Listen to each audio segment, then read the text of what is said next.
Good evening. Thanks for coming tonight. Thought it might be good to go around because we may have additional people viewing this now that this is being recorded and live streamed, and people may even watch it later. So if it's okay with you, I thought we'd go around, introduce ourselves, maybe say our title and the site we work at. Ed, you want to start?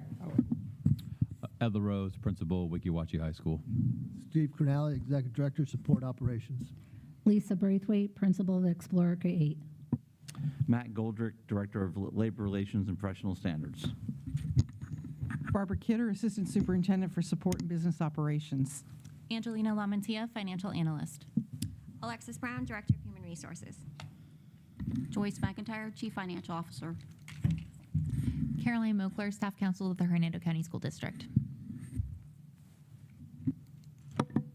I'm Val Smith. I am the Florida Education Association Regional Specialist serving the HUSW.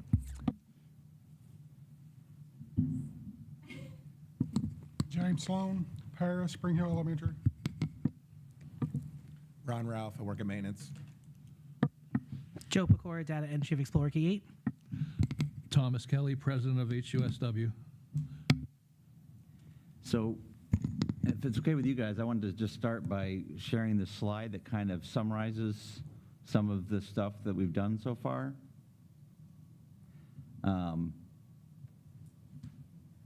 Maybe.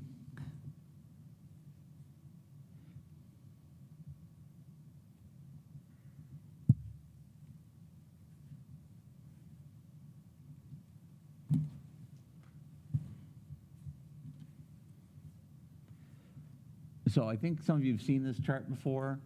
I put it out at some point. Oh, and I have copies of it for everyone.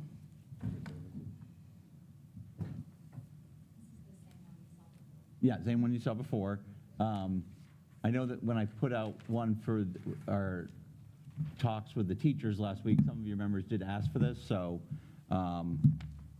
just as a review, I kind of split it up between, because you have a lot of people that are more in the 186-day camp, and then the 249-day camp, and then looking at the millage, because we've been very fortunate that because our property taxes have increased, that the millage has gone up every year. And I have another handout in a moment that will show that. So everyone got a $100 raise just in the millage, which is not something. Everyone got the automatic step, and depending on the days you work and the hours you work, you kind of see that reflected there in the second green column. We talked about the health insurance, which has been signed, ratified, and board approved. And then we offered the $500 bonus after you guys came with the request of 3%. And then I have some totals there, again, corresponding to hours and days. So that's that. The other thing I wanted to share was this. I think I talked through it once, but I have copies prepared again. It's the kind of breakdown. It goes back to 2016, a yearly breakdown. And so, for example, in 2016, there was just a step increase. Let me get rid of this.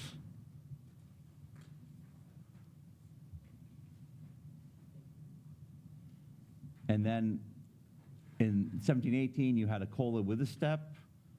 And then there were a couple years that we were really focused on bus drivers because it was so hard to fill those positions. You see the step in COLA in 1920. 2020 was a tough year, as we all know, for so many reasons. But it did come with some bonuses afterwards. Like in 21-22, the board replicated that disaster relief that the teachers got. I think we gave that to all of our employees that year. And then we had some more bonuses in 22-23 with ESSER funds that were left over. And 22-23 is also the year we went to the $15 an hour, which we talked about compression. And one thing you notice in 22-23 is that we start the millage. So when we first started millage, you guys were getting the $14.55 annually. And as we go through the next few years, you're going to see that keep increasing, because that $1,400 gets all the way up to $2,000 this year, $2,000 plus. 23, 24, we were able to start doing some of the stuff with EST 1 through 3s, paras. We created some more separation there. And then last year, we did the thing with the levels. Based on your job type and job description being in those levels, it impacted your raise. And notice how that millage just crept up to over 2,000 in 24-25, and is at 2,100 for 25-26. And the board has picked up the cost of the individual insurance now for 4 years.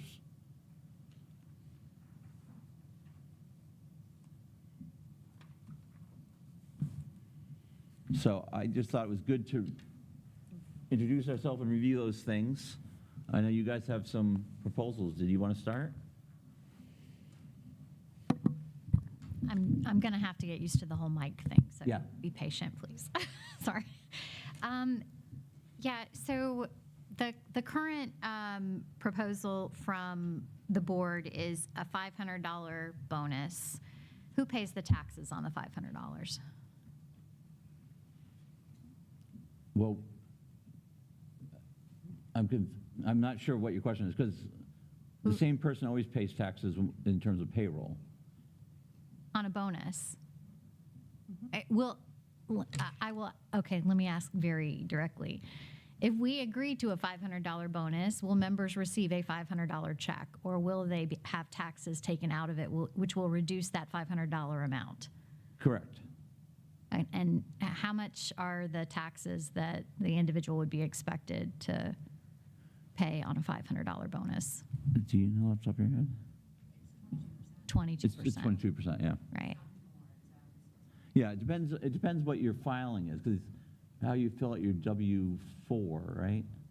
Yeah, but the standard is the 22%, Yeah. right, under IRS rules. So the 22% on $500 for most folks is going to reduce that one-time payment to less than $400, right?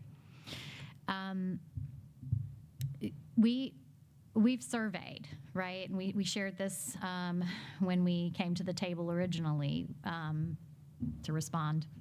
The last time the offer was made, the $500 is something that we were told overwhelmingly by the folks who responded in the survey that a one-time bonus is not going to help them pay their bills. Everybody suffered the same increases in cost of living over the last year, grocery prices going up, expenses, rent going up, things like that. And a bonus was not going to be a whole lot of help for folks. And so I went back to the unit data that we shared originally when we started the process. We pulled the entire unit. You sent me the whole matrix. And based on where we began this bargain, I calculated a 1% increase on the total payroll would be $299,000, right about $300,000. And then you throw in the 22.8 for fringe, right? So my calculation was $368,000 or so for a 1% increase. So the offer for the $500 bonus right now is $517,000 total value, right? Mm-hmm. For $368,000, you could do a 1% increase. In addition to the 517? What I'm saying is it would be more affordable in the current year to offer a 1% increase across the board than to offer the $500 bonus, correct? Well, except that if we pay the $500, we're paying it once versus the 1% increase. Right. We're committing that every year for the rest of our lives. Right, right. And so that the reason that I bring it up for contrast is because when people answered our survey, they answered honestly that they need their salary, their committed earnings to continue going up to keep up with the cost of living. That's a fact for all of us, right? When we've had conversations at the table about the offers, it's been very largely centered on the fact that the district's funding has not been super great from the state, that our student enrollment is stagnant, down, and that vouchers are running away with millions out of the district, right? And Right. so all of those factors have resulted in there not being in this current budget room enough to factor a continuing expense of even 1% in our bargaining unit. Is that correct? Yes. Which is why we were presented a proposal for Except- a one. Just keep in mind, because if you look at the chart, when we did budget in the step increase. Correct. And the step Yes. increase would be that 1%. And in some cases, maybe more.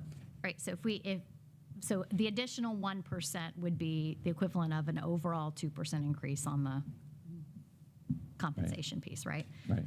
So I bring it up and discuss the funding difference between a recurring expense and the non-recurring bonus, because the reality is we've poured over the budget repeatedly and have concluded there's no room to provide for a recurring expense.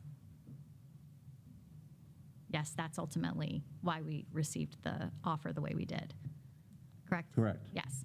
And that, because I think another thing that we've tried to clarify in our communications to the bargaining unit, the costs associated with improving the board contribution for health insurance for employees did not come out of the general fund. So that money is not money that could have been put into people's salaries. It was already money relegated specifically for health insurance benefits, correct? Correct. Yep, that's correct. Okay.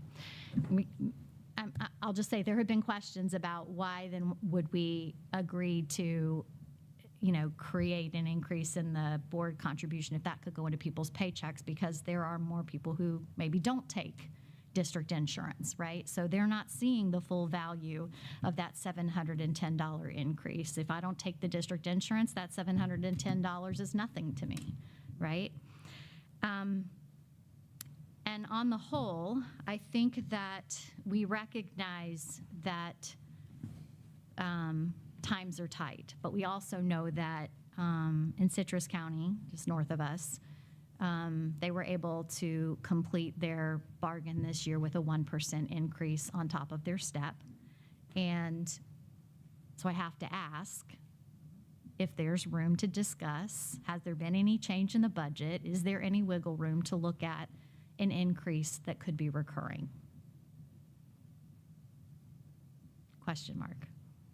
I understand. So at this point, we haven't changed the budget outlook. We're still sitting in the same place. Okay. So we haven't seen an increase in enrollment. We haven't seen any of No. There actually is an increase noted by the state in enrollment. However, the increase is in the family empowerment scholarships, vouchers, not in our brick and mortar schools. Okay. Which ends up being pass-through money, which doesn't help us in any way, shape, or form, unfortunately. Gotcha.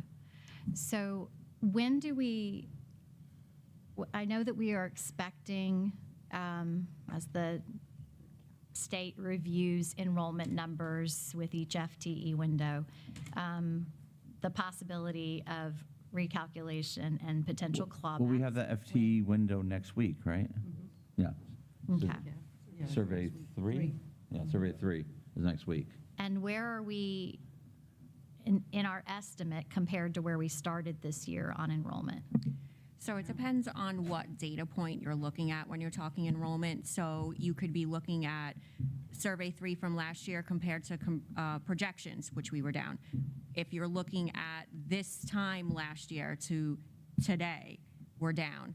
It fluctuates between 150 to 270, depending on the data point that you're looking at, and that has not changed. So if I'm not mistaken, we were talking about being in that range of 150 down when we began conversations. And we anticipate we're still down at least 150, if not more. Okay. So we do understand budgets are tight all across the state. We get it. It doesn't change the reality for most of our folks that these are lowest paid employees in our district. Many are having to work 2 and 3 jobs to make ends meet. And for us to not make every effort to do a little bit better to help people make ends meet would make us derelict in our duty as the representatives. And so we're going to offer a couple of proposals this evening that, while I haven't tried to package them all together like it's, all or nothing kind of deal, it really, to get to the point where we could bring these proposals, it was because we were looking at them as a collection, not as standalone solutions. So I don't know if that makes sense, but I'll share the proposals with you. We'll walk through them, and then perhaps we'll figure out where to go. Okay. Okay?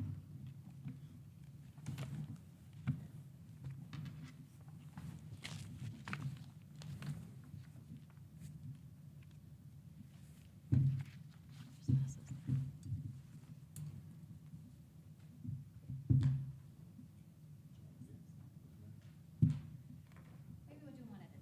That makes sense to me. One at a time. I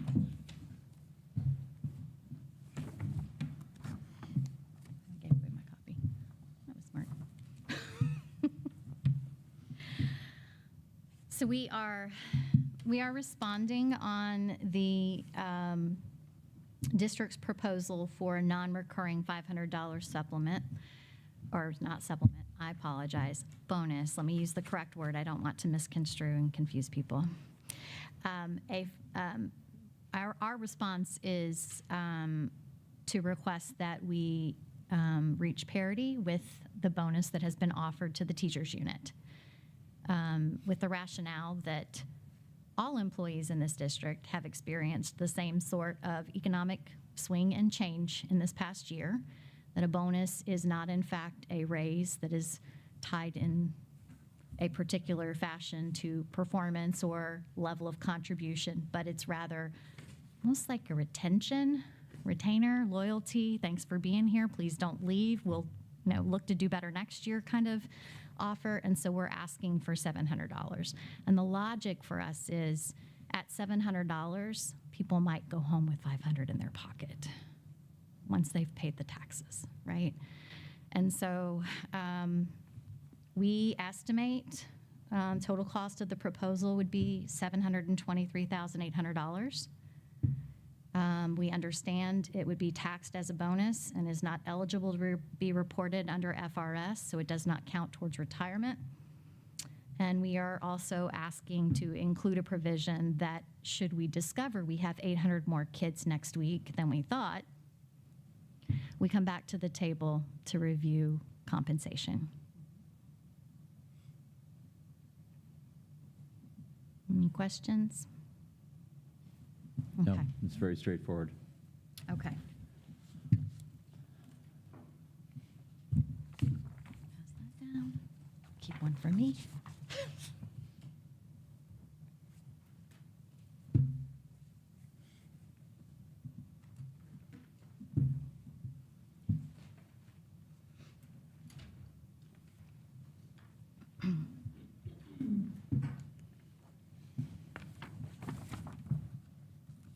The next proposal is couched in Article, what is that, 16? Yeah. Leave of absence under sick leave. Florida statute provides that a board may allow and negotiate a sellback of unused sick leave at 80% of the value of the time. Our proposal would be that beginning in this school year, an employee would be permitted to receive payment for unused accrued sick leave the days that are earned in the current year and which remain unused at the end of the current year. That payout would be based on the employee's daily rate of pay multiplied by 80%. And the request for payout would have to be made no later than May 1st to be distributed with the final paycheck of the contract year. Obviously, sick leave balance is then reduced by the amount of the days paid out. This is not a true solution. This is not a fix. This is an absolute Band-Aid. And we will tell our people when we talk about this proposal that the reason we brought it, knowing that for them to take advantage of this and leverage this to help make ends meet, it's the equivalent of a Band-Aid in a time of need. It's a losing proposition. You're taking a 20% chop right off the top of the value of those days. Those days are worth more if you take them when you're sick. We will say that all day long. But the reality is some of our folks, by the time they get to summer, are going to be looking and struggling, right? They're going to be looking for whatever lifeline they can get. And we believe that because school district has an obligation to budget for the liabilities associated with sick leave, that there may be some advantages to the district to offer this year. 2 advantages. 1, it reduces the liability for the district. You're paying less for those sick days when they're paid out at 80%, right? So there's money saving. 2, it's incentive for people to be at work, right? We know you value attendance, right? People being present when they can be there. We have an attendance incentive already in place for our drivers. This would be the equivalent of offering something in the way of an attendance incentive to our employees. And again, nobody on this side of the table believes for a minute that this is a fix for not having, great raises this year. This is, we believe, a lifeline. Okay?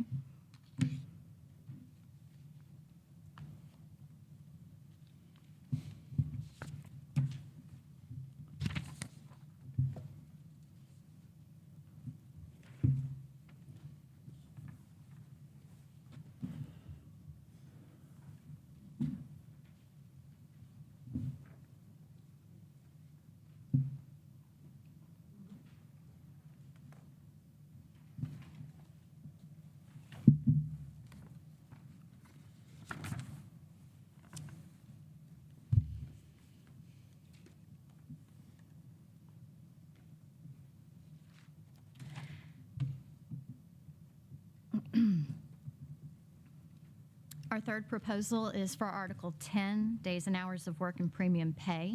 This is brand new language that admittedly is not about money and would cost the district nothing except time and energy invested in your employees.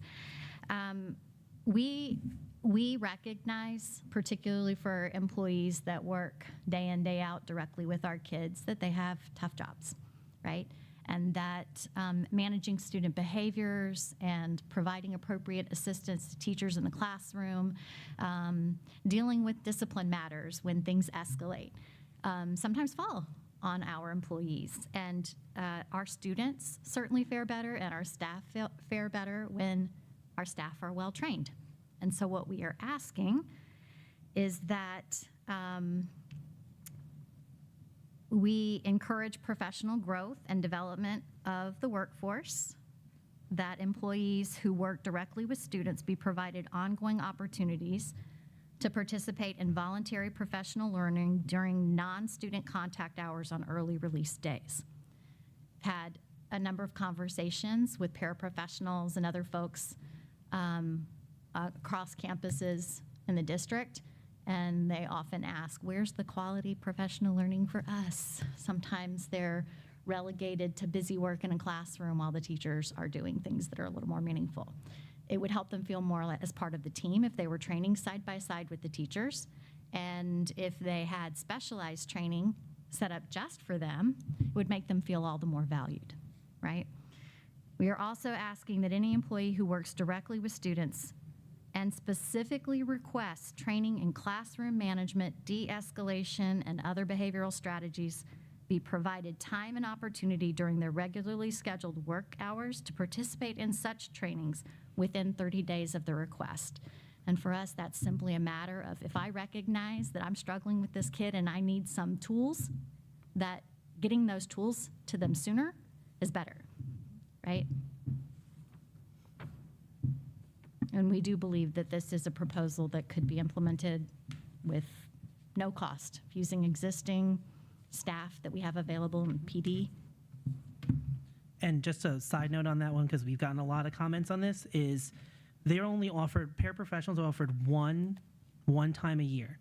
Elementary and K-8, middle, and then high school. So the ESE department holds one training a year for them 3 times a year, but it's for individualized grades. So this is just saying that on all our early release days that they're eligible, including, if possible, the Teachers in Action training, where they're voluntarily going to these because our parents have been told no, because it's only for teachers. But there is options at the Teachers in Action training to go and learn about de-escalation and other strategies in the ESE classrooms. So that's one of the big points that brought this up also, just a side note of what Val was saying, because again, it's not costing us anything extra because we have to be at work anyway those days as paras. So that's why that came up also. Now, out of curiosity, on Teachers in Action Day, is that technically a day that's scheduled for paras? Not for paras, but for 249s, yes. Okay. So mine is para, but I can tell you we've had multiple paras who said I would go, I know I'm not getting paid that day, but I would go to learn the strategies to help in the classroom. Okay. That's one of the reasons that I mentioned TIA, just because, yes, there's not a paid day for them, but if they're voluntarily going for that purpose to learn more, our professional development on our evaluation is number 8, and you can only mark it once because they only have 1-day training. And for some of our paras, they get no training, such as the ISS monitors or the elementary paras who are not under the ESE umbrella. ESE invites them to the trainings, but technically they don't have to go because they don't fall under that umbrella. So they get no trainings other than the ones that if we offer anything. So that would be just a little incentive for them too.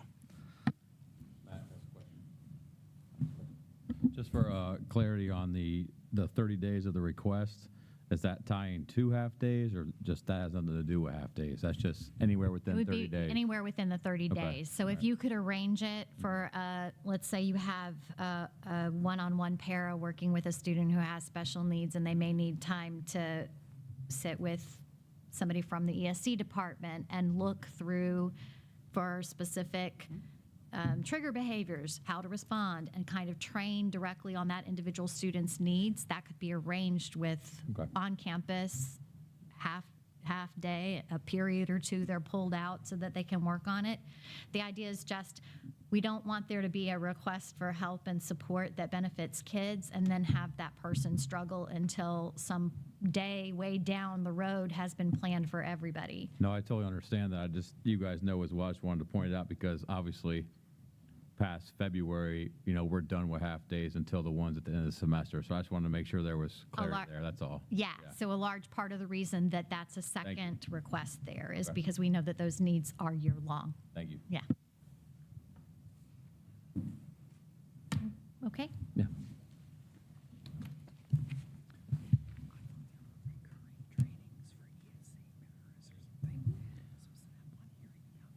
I think we're gonna have to talk about this because someone's gonna have to own this and do something about it. Because how can we say no to that?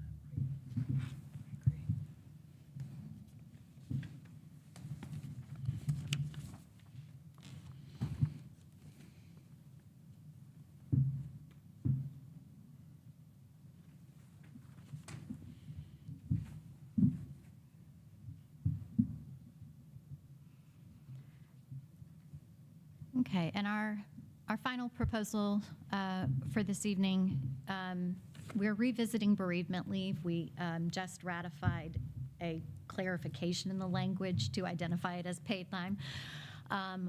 What we are suggesting is that we take into consideration that if I have somebody close in my family that passes away, 3 days may not be sufficient time for me to either take care of affairs that need to be taken care of, nor to properly grieve.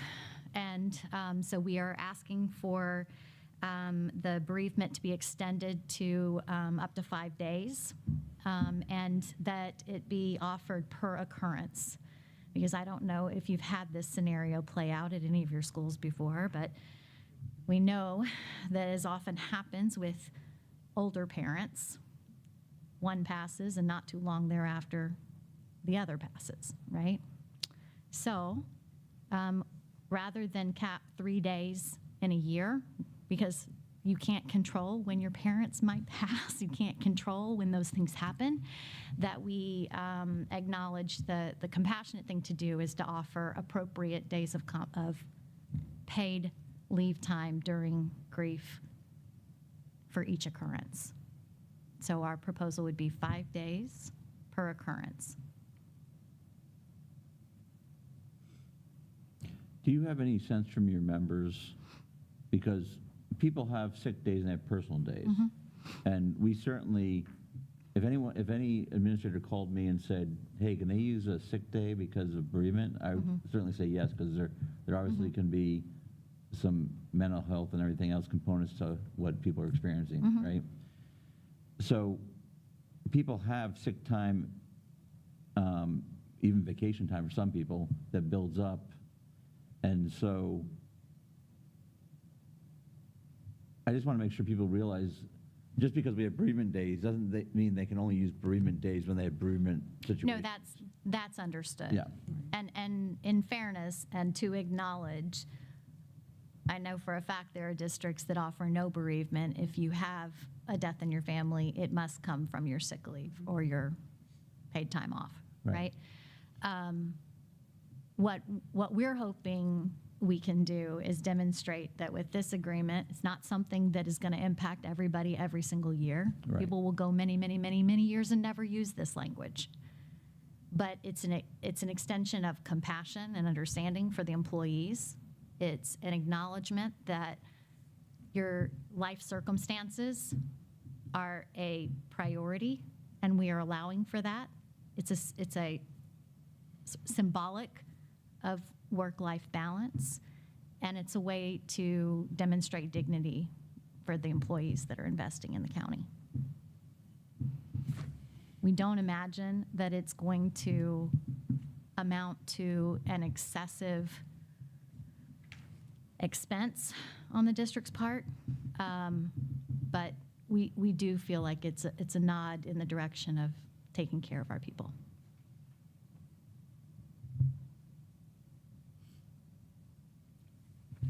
Those are the proposals we came with this evening, unless you want me to come up with a few more while we're sitting here. I can get creative. And I know that we had a couple of items that we had passed prior to our most recent ratification that you had mentioned you may be able to respond on. Yeah, we do have some responses to some of the language items you brought. Okay. So I wanted to go to those if I can figure out how to do that.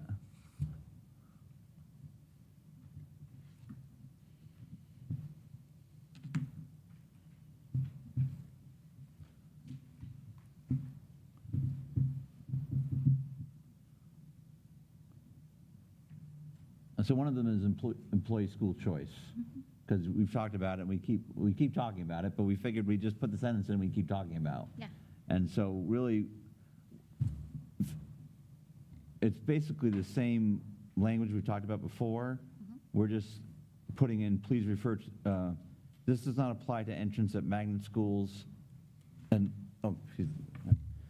this is not, unless the employee works the magnet school. So if the employee works the magnet school, that is something that is an entry method. Please refer to the magnet school procedures regarding children staff members. Because one of the things that is spelled out in the magnet handbook now is that if you're an employee who leaves there voluntarily, and it's not like a promotion or something like that, then your kids go with you. I think we give them till the end of the year. I was going to say, not in the middle of the year. No, we give them till the end of the year. But because of that, the principals of the magnet school have said to those employees, hey, do the lottery process. That way, if you ever decide to leave, Right. you're covered. Gotcha. Okay. We appreciate the response. What's that? We appreciate the response. Yes. So that's one.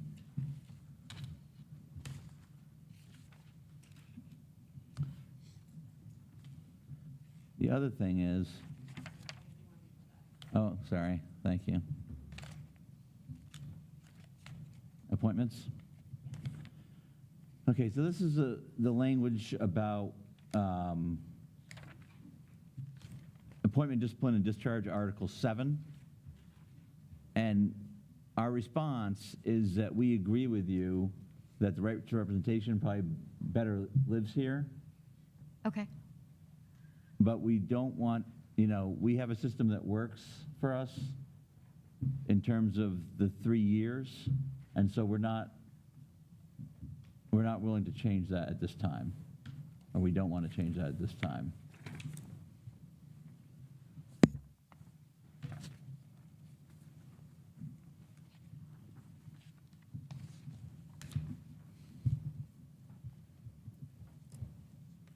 And when we first brought this up, we talked about some of the reasons is that a lot of times when people first come to the district, they move around to various positions.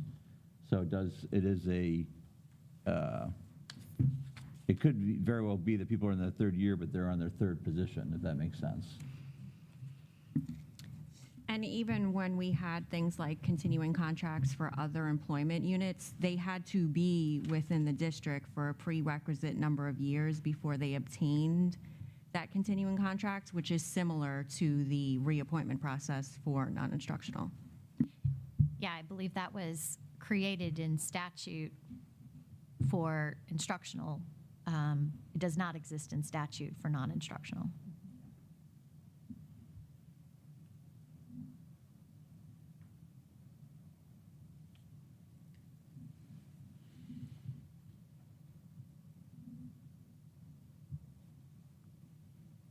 Is that one okay? But, In terms of any more questions? All right, pretty straightforward.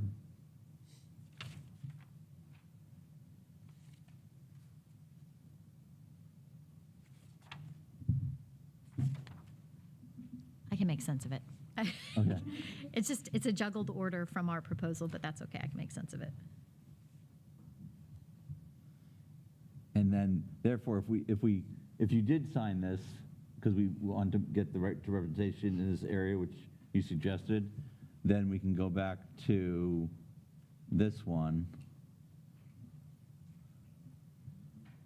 which is where we were going to cross it out. Because this, we're fine with this was changing the Public Relations Commission issue, right? Correct.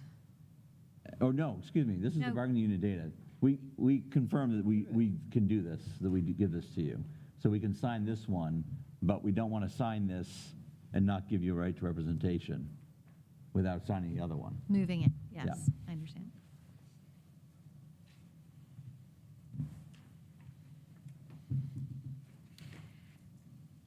So I have to ask,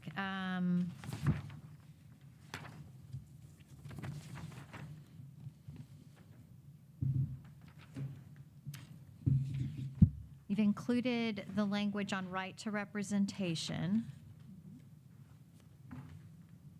which appears to be, Yeah, so it's Section 3 in Article 7 rather than in Article 3, which was originally your suggestion. Yeah, you just had it moved down to Section 4. We just bumped it up so that it would follow the part that speaks to that area. Because in Section 2, there's discussion about disciplinary action, I believe is what we were thinking. there's it's a little change in the wording, and I'm trying to make sense of the change. I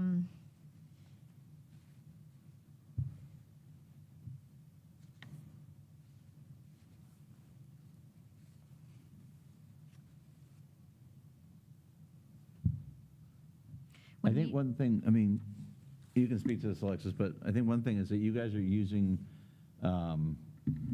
highlighting and underlining, whereas we're trying to use track changes. And so maybe we can discuss that to create a uniform method where we could pass the documents back and So forth. when I try to go back in and work off of your document, it won't track my updates. So if we all start with track changes, when you share it, I can move forward from where you've left off. I can tell you that one thing that we included was the 60 work days in the bargaining unit. So for example, if I was a teacher or something else and I decided that I wanted to jump ship and become a confidential secretary, you have to do a probationary in that unit. That's what we were just trying to clarify in that sentence. So that might look a little different. I do think it's important that we keep excluding holidays and weekends because that sometimes is confusing for folks that those are not work days. Okay. And I believe, other than that, we kept it I thought the intact. term workday was pretty clear. We need a definition section in the contract. I can sympathize with that, but I can tell you, Okay. we've been questioned on it. Okay. Especially a paid holiday, so it would be nice just to keep that in there for transparency. Okay. Other than that, there wasn't a whole lot in that changed. Yeah, no, I was looking more at the right to representation language, which concludes, the sentence reads, "And when a meeting is called by a member of management that does not involve possible discipline of the employee shall attend and shall not be entitled to representation by the union or anyone else." That means that your supervisor, your administrator, anybody that's calling you to any meeting is going to tell you every single time if it's going to involve discipline. That's the language that was in the proposal that you gave us. It's underlined. I have the original proposal, so if it was not to be that way, No, the language that we propose says if an employee believes that a meeting could lead to discipline, the employee may request and shall be permitted to have representation at the meeting, which is actually my understanding of Weingarten rates, that if I as an employee believe that a conversation could lead to discipline, I'm entitled to representation. We can certainly look up Weingarten rates and figure it out. Okay. Okay, the other, Just for a point of clarification, on this, who will that data be sent to? Will that be sent to Kim and myself? it's already being sent. That's why we were like, get it. Yeah. It- It's a file, right? yes, Could I get a copy of that sent to me so I have it? Well, talk to, because yes, Ocala's getting it. Okay, all right. Yeah. Okay, yeah. Yeah. The staff do receive it. okay. Thank you. The other, I'm sorry, we're still looking at Article But 7. just a clarification, when you look at, this is your original proposal, right?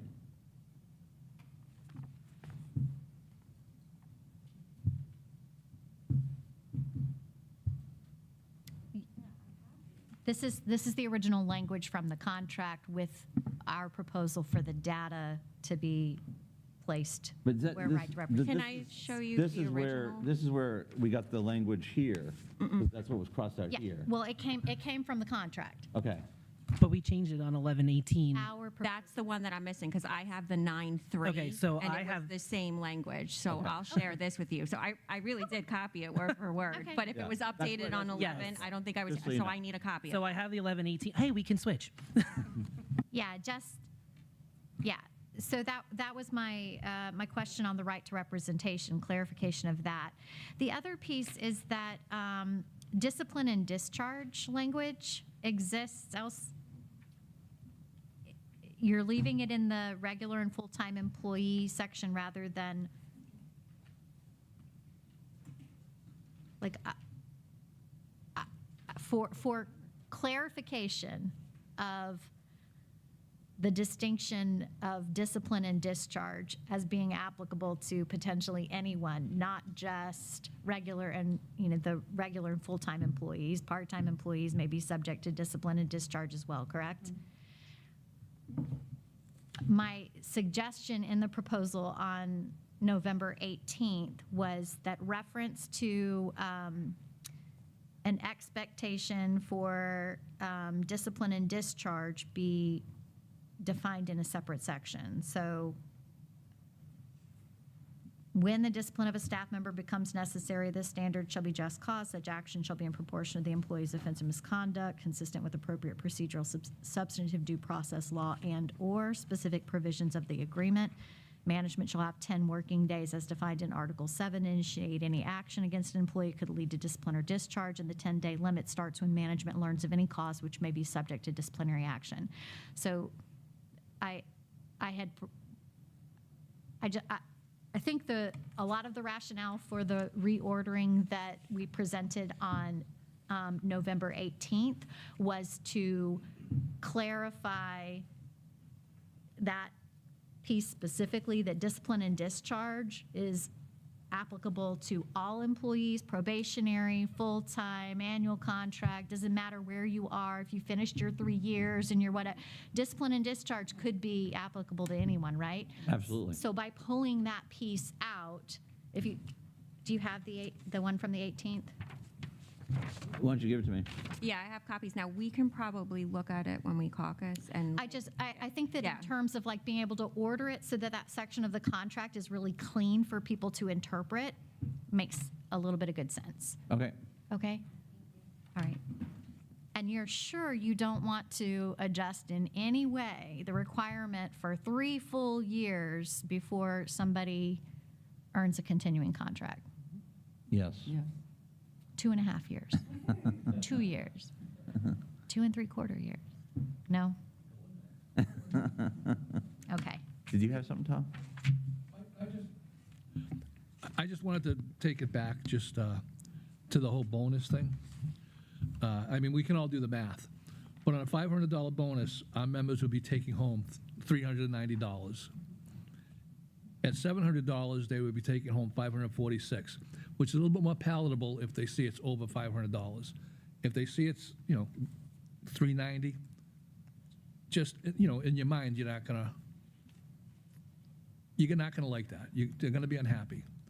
Whereas if we get them over 500, I think we can sell them on that, I hope. Okay. But I think at the 390, I'll tell you, we're not gonna sell it to anybody.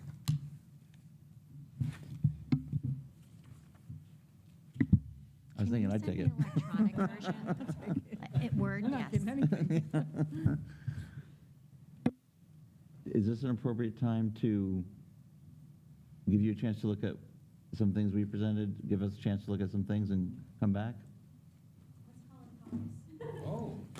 Sounds good? They have to go to Ken Austin.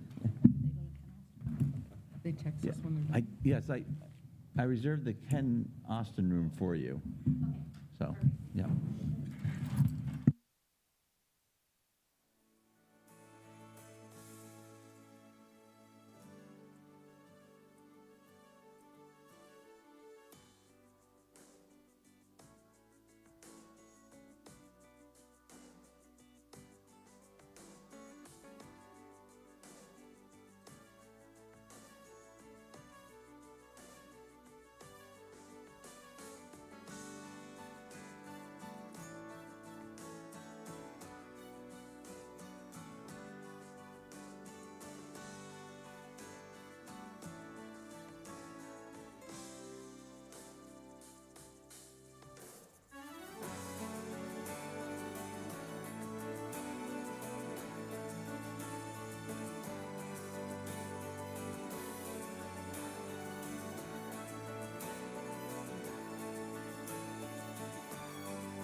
So we have some thoughts. Did you guys want to go first? Do you want us to go first? Okay. So as we started talking now, we had some good conversation at the beginning of this meeting about the unpleasant financial position we're in. So we have come up with a creative solution that I think speaks to some of the things you spoke about at the beginning in terms of putting money in people's salaries over time. So we're still in a position of saying we don't have any money this year. And although I think it was a very reasonable attempt to get the real money in people's pockets to be over $500, I thought that was a good, I totally get that, and it's very reasonable. We have a different idea that's going to put more money in people's pockets in the future. So what we would like to do is we still want the $500 bonus for this year. Oops, wait a minute. But we want to budget and plan for next year. And so what we're going to do is we're suggesting that we change the 20-40 step structure to a 30-60 increase step structure. So we will budget that for next year. And in addition, on the $500 bonus for this year, we added a sentence to our original language, which talks about if the district finds additional funds, we'll return to the table. Yeah, pass it. Oh, I'll pass those out. Okay.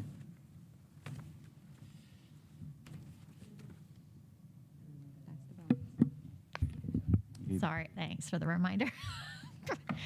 So it's a permanent increase to the Yes, it will be TA'd, it will be part of your contract. year over year. The increase Yeah. annually be 30 cents as opposed to Yeah. 20. And then for over 20 years, it's the 60 instead of 40. Okay.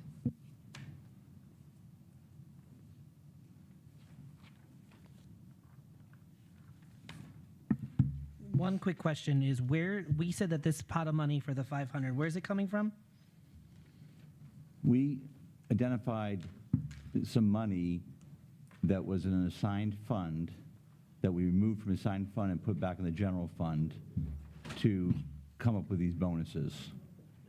So now, quick question is, based on Senate Bill 538 that was passed in 2023, it does allow for capital outlay funds to be spent for transportation and maintenance supplements or bonuses, wages increases. Would that be something that would play a factor into this 517,000? Can we use that capital outlay fund? Because we know there's money in that budget to pay for those two departments, which would then keep the increase that we suggested, that we counter-offered for that purpose. I know that we've already transferred some capital outlay money. In fact, I think we came very close to transferring as much as we can. So that has already been done this year. Into this proposal. No, into our budget. Because it's like, want to speak to that? Yeah. So the state does allow a portion of the local capital improvement funds to be used for maintenance type expenses, as well as our property casualty insurance, enterprise system and such. And yes, there is reference in the statute along with the same language that we use for the maintenance transfer.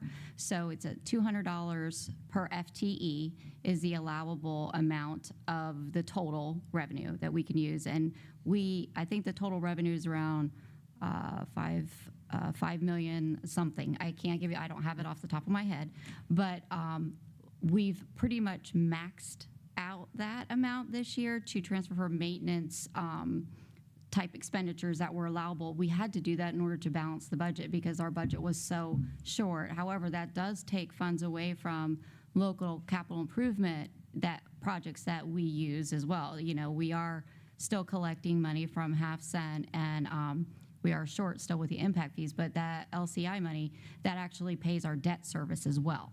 So, I mean, you know, if you look at the numbers, I don't know if you go back to the budget presentation, you know, I think we anticipated collecting around 25 million, right? And then 9 million of that just came off the top, almost $10 million came off the top to pay our debt service payments.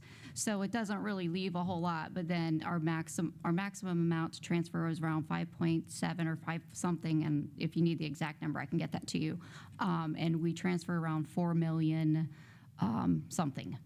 So, I mean, it's pretty tapped out, to be honest with you, at this moment. And we do that. We actually did that at the budget planning process as we pulled all salaries and that, and we needed to do that. We haven't transferred as much money as we have in the past. This year was the first year we really started transferring more for the general, and I call it general fund expenditures because maintenance is really general fund. Correct. But that language is the same, basically, for salaries and bonuses, that you could do that. But like I mentioned, I believe in the other bargaining unit, that any funds that are paid to salaries itself needs to be tracked. You know, there needs to be time and effort logs, you know, if we were to pay bus drivers and so forth.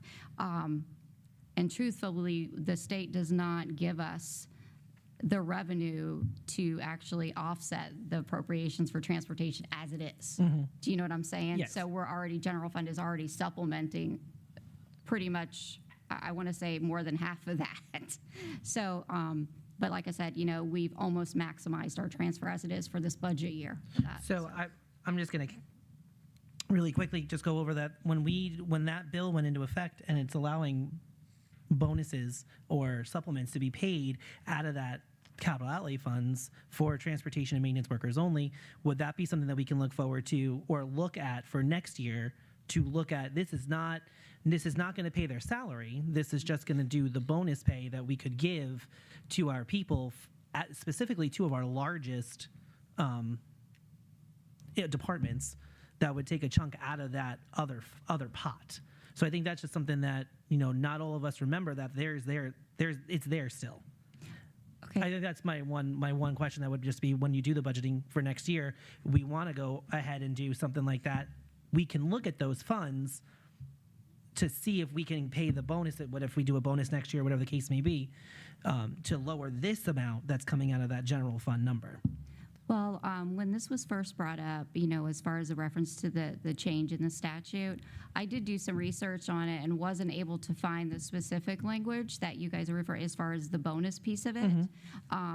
So, I mean, I've only did as much research up to this point, what I'm saying. But as far as making the commitment, as far as for bonuses and that's really not my decision to make, the superintendent, school board to make that type of decision when we start the budgeting process.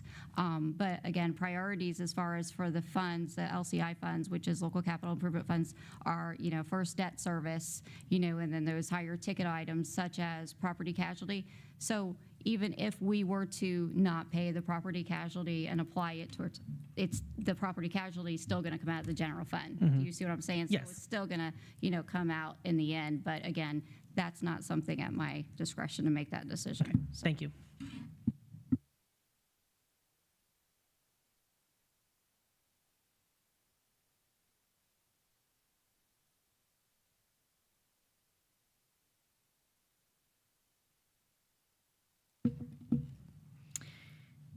So the proposal then is the $500 bonus and improve the step, not retroactively, but to apply going forward. So the upcoming year's step in July would be improved. And one thing you may have noticed is that by contract, the step only needs to be paid by November 1st, but for the last couple of years, we've actually paid out in July. Right. And one of the reasons we do that is that A, it puts money in people's pockets right away, and B, it makes more sense in terms of just the payroll and the skyward process, right, in terms of rolling for the year, et cetera. However, we're probably going to work on having a little bit more fanfare and announcements about it, because I think sometimes people don't even realize it happens, you It's know? lost in the mix. Hopefully, you know, theoretically, 30 and 60 will make more of a dent or more of a difference in the paycheck than 20 and 40 did, so. Okay, thank you.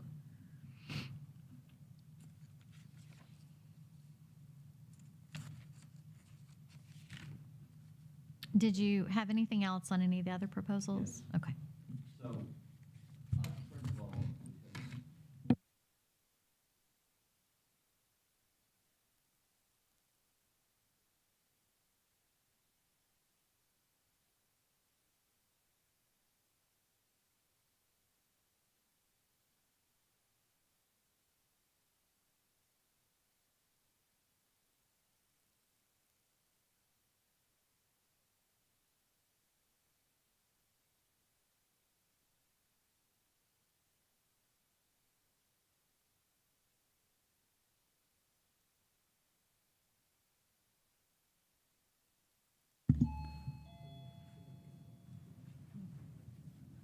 I think that was to tell me to put my mic on.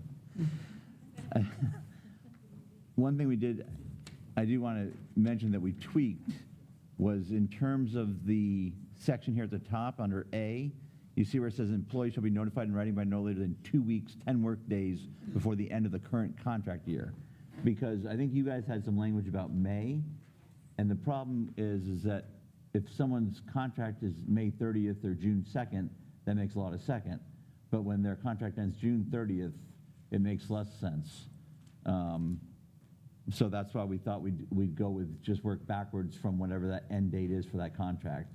And I think the basic goal in any, you know, attempt at communication and effort to give someone notice that they should look for work is that 2 weeks is a good time to give them to say, hey, in 2 weeks, it will be good for you. And it also gives them an opportunity to apply for other jobs within the district, because, you know, they do have the opportunity sometimes to pick up another job, because that happens all the time, as you know.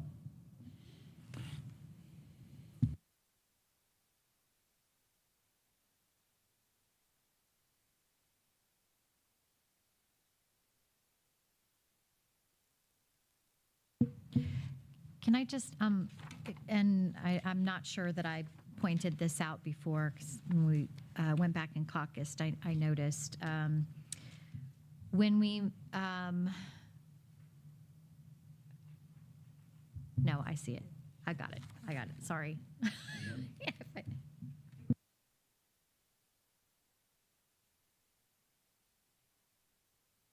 And so this would then move our right to representation out of the other spot, so that the language we had proposed on the provision for unit data is valid. Correct.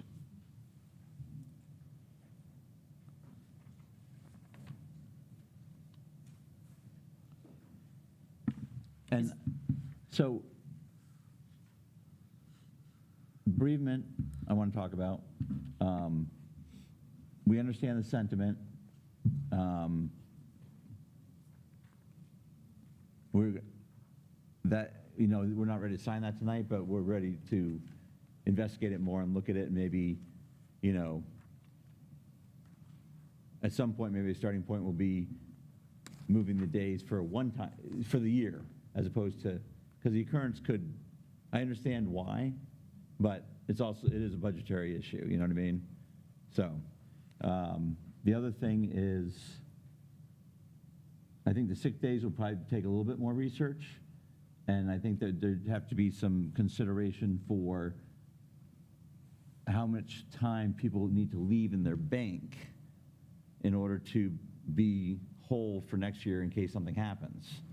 So I think that we're going to spend some time talking about that, and then compare that to what we're doing in terminal payouts to make it work for everybody. Okay, so I understand that the unused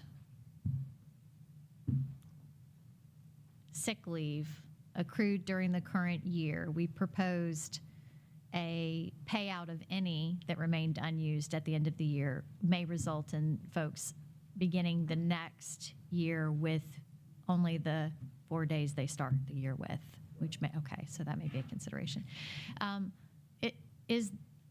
Am I mistaken? Is there not already a provision in the teacher's contract that allows them to sell back days? There is something there. It has not been used in forever, but there is something there because there was that recognition. So I think one person has used it in 15 years or something crazy like that. So I'll have to go back and look at that language. But I did have that discussion with someone you know well. Yeah, so I mean, in trying to problem solve how we bring value to the settlement for the employees we represent, the idea and the notion that the district may win twice on that proposal, one by reducing liability because it's being paid out at a lower rate, and two, encouraging people to attend their work days, we thought was an opportunity. Again, not a boon, not something that we would pitch as some grand win, and we would certainly encourage people to hold your days because they're worth more if you use them when you need them. But it would be a lifeline to folks who are in dire straits. So is that something we can come back to the table to discuss, or is that something you're not prepared to enter a discussion about this school year? I think the school year may be difficult. I think that long-term, it's certainly something we can discuss because I think it has come up before as a way to both meet people's needs at the moment that they're in, as well as balancing the books at the end of people's contracts. So there's less liability at the end of their service. And then the final thing you guys did bring is we are very interested in signing the PD because we obviously want people to have PD. There's just a lot of words in that, and we started debating a lot of the words. Yeah. So we really want to, we want to spend a little bit more time with it because we just weren't able to come back with a response that we were happy with.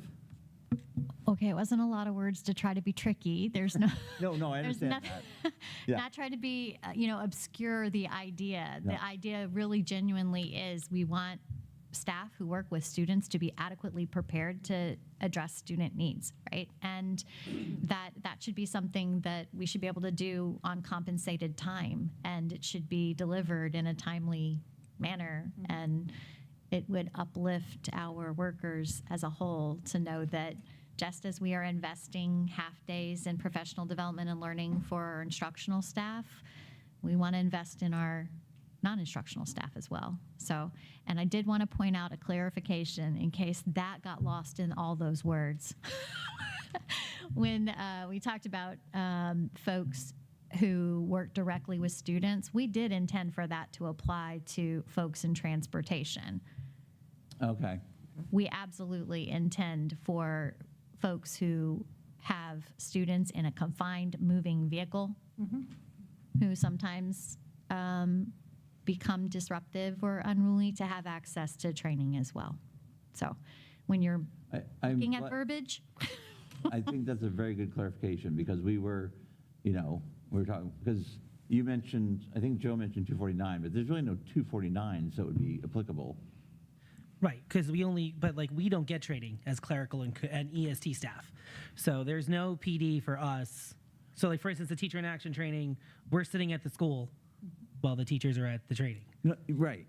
So there's no actual professional development for 249 employees, clerical or ESTs in general, for us out there to even voluntarily go to, because we're always working during those non-days.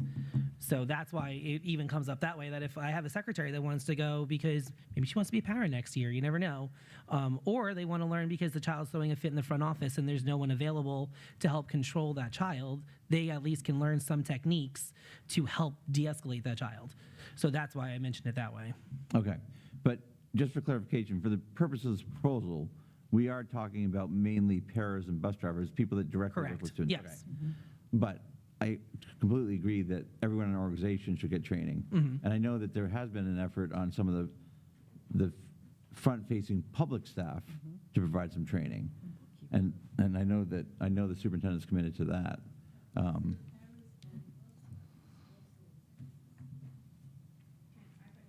Yeah, no. Yeah. Yeah. We haven't had a training for front office staff since we had the Disney training back in 2012. When we all went to Hernando High School and learned from the Disney guy that had nothing to do with front office staff. That was the last one that we actually had a PD that we actually got to leave the building and go do any learning. Okay. So it has been a very long time since clerical staff especially has been trained for any of those kind of things. So it's just something even to look at in the summer, a possibility, we're there. Yeah.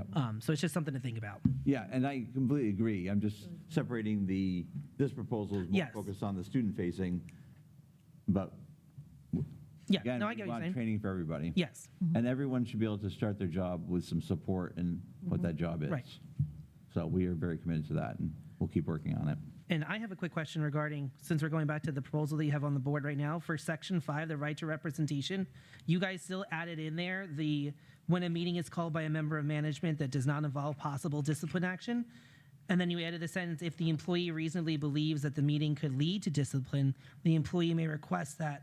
Why is that language in there? Why can't we just keep it the way that we presented on 11.8? Which would remove those two sentences altogether. The reason is that we wanted to basically represent both pieces. Okay. In other words, there are times where representation isn't offered. Now, if there's any suspicion of discipline being applied, or it could, and that's even why when I train administrators that when they do an investigation, they are talking to witnesses, they should offer representation. Because sometimes, depending what the situation is, you start talking to witnesses and they're like, oh, well, do you want your union rep, right? Because something comes up. Anyway, so the point is that we don't want to discourage union members from being involved, but sometimes if it's just a simple thing, it's also good just to have if it's no discipline. But there's also times where complaint, we have stuff built in for complaints for the union member to go with the employee to talk about the complaint. So we're just trying to represent both sides so that both sides are covered. Okay.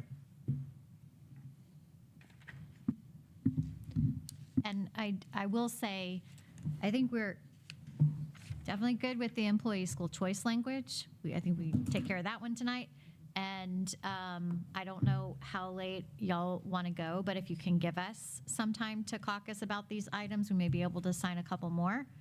Can we? I think our thought is, if you want to caucus and decide if you guys think it's something you can come to, Right. then great. Yes. If not, we can pick another day. But we'd like to give you that Yeah. the beginning moment. Yeah. But we so just don't want it to maybe- go a really long time. Yeah, no. So I'm thinking we just need 10 minutes to assess whether or not we can make a decision. I fully appreciate that. Okay, 10 minutes, and then we'll come back, and if nothing else, we'll definitely get the employee school choice signed and hopefully have a couple other things too. Awesome. 10 minutes. Okay. Thank you.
Hello. Sorry. We're back, and I think we are prepared to sign the employee school choice language. I believe that the appointment, discipline, and discharge language, as well as the union rights for bargaining unit data, can be signed as well. With the understanding that the economic proposal for a one-time $500 bonus, which is to be taxed and paid by the employee and does not count towards FRS, includes language that allows the opportunity for us to return to the table should the budgetary status improve. And with the agreement that there will be an increase on the step come July 1st of 2026, I believe we're at settlement. Okay? Let's sign some documents. He's a hardworking guy. Yes. That's partly due to the hour. You got those? Okay. I just want to make sure we get the right one, too, of the... So this is the steps. Do you have the other one, the bonus with the language?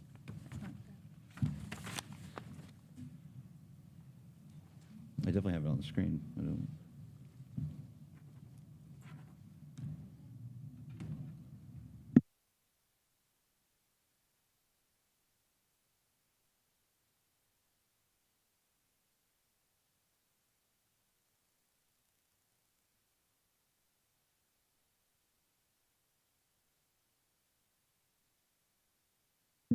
Alexis, would you do me a favor and designate TA numbers for us? Yes. Thank you.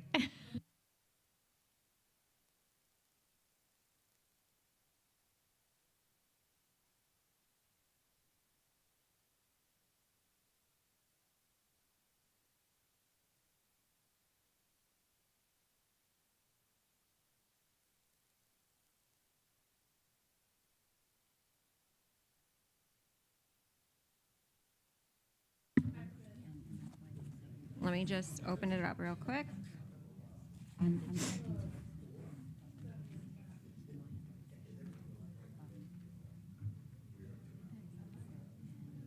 We're starting at TA1, right? Because we've already ratified everything else. That makes my life Yep. easier. So Yep. hold on one second. New ratification, so new TAs. Perfect. Okay. So do we want to call the step TA1? Yes, please. Okay. So step is TA1. Then school choice TA2. Sounds good. Then the report that we're going to do for the employee rosters, Article 3. Bargaining unit data. Yes. So let's call that TA3, Okay. right? Sounds good. And then we have the MOU. That doesn't need a number. Perfect. Well, we need TA4 for the Article 7. Oh, I'm sorry. Yes, TA4. Perfect. So I just need a copy of the MOU.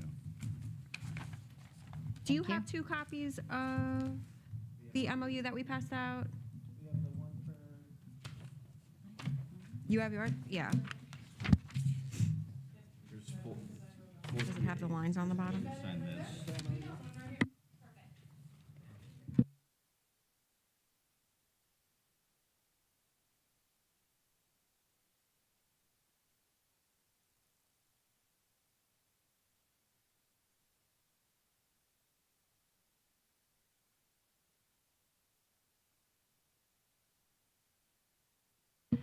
So should we take a moment and talk about a ratification timeline and cleanup of the contract for a final time this year? And maybe, legislative session ends early and we'll come right back and start talk some more.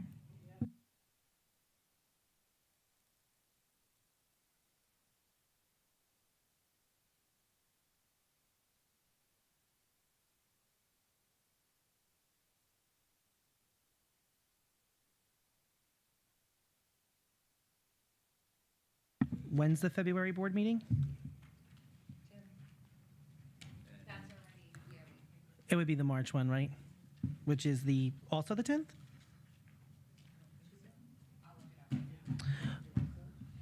Oh, after spring break? And our procedure requires at least 2 weeks of notice of the agreements so that the bargaining unit has an opportunity to peruse them and ask questions, get clarification before we can actually vote.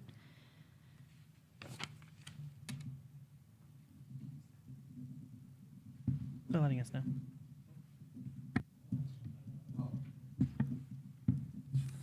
Do you have like guessed why?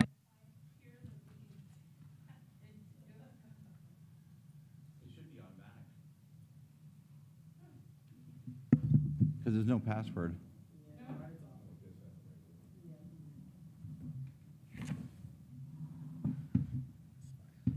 Mm-hmm.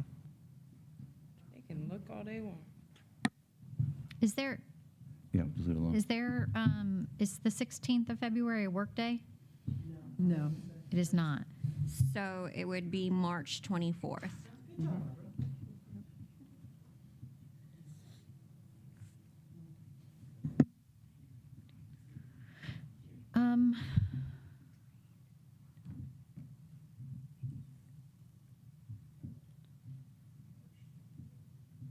So if we can complete ratification before the end of February, the unit ratifies, and then it goes to the board in March. Will the bonus be queued up so that it will pay right immediately after ratification? I can try and get it within like a 10-day window. I'll try and tighten it up when I get with payroll and see how quickly they can turn around. Obviously, we will anticipate it happening right after board approval. So as soon as I can, I'll get it as close to that date as possible. Okay, But I will have to get back to you with a definitive date. okay. I think we can definitely get the ratification completed before the end of February, which gives plenty of time for us to get it to the board.